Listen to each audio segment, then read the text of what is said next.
시제 점검을 하는데 이게 안 맞아요. 이거를 자기 사비로 충당을 해야 된다. 충당하기 싫으면 잘해라. 안 맞으면 너 탓. 너가 충당해라. 라고 했을 때 아르바이트 하는 분들이 충당을 하는 게 진짜 맞는 건지 궁금해요. 알바논! 내가 볼 때 시세점검은 되게 어려운 거잖아, 이게. 실제 팔린 물건과 그 팔린 거에 대한 금액이 딱 일치해야 되잖아, 이게. 영혼 하나 안 틀리고, 은행원처럼. 근데 사람이란 게 누구든지 그러니까 실수할 수도 있고, 착오할 수도 있고, 계산기가 착오할 수도 있고, 이유를 알 수 없는 착오한 게 있을 수가 있는 거지.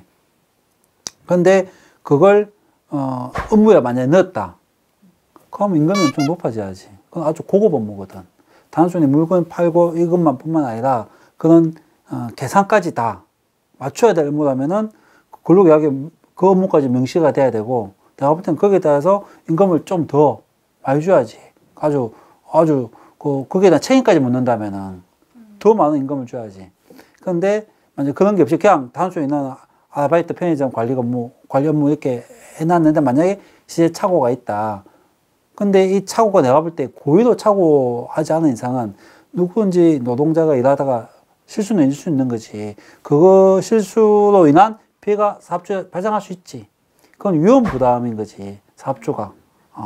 그건 기계도 마찬가지고, 사람도 마찬가지고, 그걸 사용하다 보면은 기계도 오작동 날 수 있고, 사람도 로봇이 아닌 이상 실수할 수 있다는 걸 사업주는 그 위험을 감수하고 기계나 사람을 쓰는 거거든. 그러니까 이 노동자가 이불로 내가 고의적으로 사업주한테 손해를 끼쳐야지 하고 끼친 중과실이나 고의가 아닌다면야 고객한테 과실이 묻기 힘들겠지. 묻어도 법원에서 손해를 그게 잘 인정 안 하겠지. 그러면 네가 충당해라 했을 때 안 하면 되지. 거기서 사장님이 월급에서 뺀다? 맞아요. 이런 경우가 사실 제일 많을 거거든요. 뭐 네가 내 거 놔라 이런 것도 많겠지만 월급에서 뺀다 이런 경우 진짜 많을 거예요. 근데 그러면 그거는 뺄 수 있을까요? 빼면 안 되죠. 뺄 수 있나요?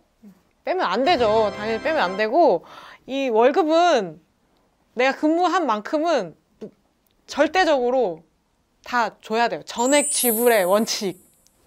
빼고 주고 이런 거 없이요? 임금은 상계가 안 돼요. 상계? 이제 플러스 마이너스가 안 된다 이런 거지. 다른 것과 그 어떤 것과도 플러스 마이너스가 안 되는 거예요. 그러니까 내가 설사 가불을 해줬다 치고 그걸 까고 주면 안 된다 이 말이지. 애인이 다쳤어. 그래서 사장님한테 급하게 20만 빌렸어. 그래서 이번 달 EPD 급여가 200만 원이야. 근데 너 저때 나한테 20만 빌렸으니까 그거 까고 180만 원 줄게. 그렇게 해도 법 위반이라는 거지. 받으려면은 200만 원 일단 다 주고, 다 준 다음에, 저때 나한테 20만 빌린 거, 그거 줘. 이렇게 받아야지. 까고 주면 안 된다는 거지. 급여는 그게 전액불의 원칙. 일단 다 100% 주고 난 다음에 받을 거 있으면 그때 청구하는 거지. 이것도 아까 그 사례도 마찬가지. 뭐, 금액 차이 났다고 해서. 특히 그게, 깔 수 있는 상황은 또 아닌데, 급여에서 깠다? 아주 큰 위반이에요. 그래서 보통 액수가 이렇게 크게 차이 나는 경우는 사실 뭔가 이유가 있어요. 내가 뭔가 분실물이 생겼다거나 아니면 진짜 계산을 잘못했다거나 거스름돈을 잘못 졌다거나 이런 경우일 거거든요. 그런 경우에는 어떻게 보면 이제 이게 결과적으로는 돈이라는 결과물로 나타나는 거지만 내가 업무에서 실수를 한 거잖아요. 그런 것들에 대해서 이제 뭐 거스름돈 잘못 거슬러 줬음, 뭐 분실물이 생겼음, 아니면 내가 돈을 덜 받았거나 더 줬음 이런 거를 좀 기록해 두고 사장님한테 이런 사유가 있었습니다. 이게 업무하면서 이런 착오가 생겼습니다. 다시는 하지 않겠습니다. 이렇게 말씀을 하시고요. 근데 그럼에도 불구하고 사장님들은 손해배상을 요청하든지 뭐 이거 월급에서 깔 거야. 네가 메꾸고 가. 라고 하겠지만 그거는 어떻게 보면 업무를 잘못한 거니까 이게 너무 누적되고 반복되면 이제 뭐 징계를 하거나 해고를 하거나 그럴 수 있는 대상은 될 수 있지만 그거를 나한테 뭐 손해배상 책임 네가 다 물어! 이렇게 할 만한 충분한 사유라고 보기에는 힘들다. 그래서 보통 이 노동자분들이 회사에서 과실에 대해서 되게 걱정을 많이 하잖아요. 계속 지적당하고 뭐 인격계 모독도 당하고 우리나라 그것도 잘못된 문화라는 거예요. 이게. 예.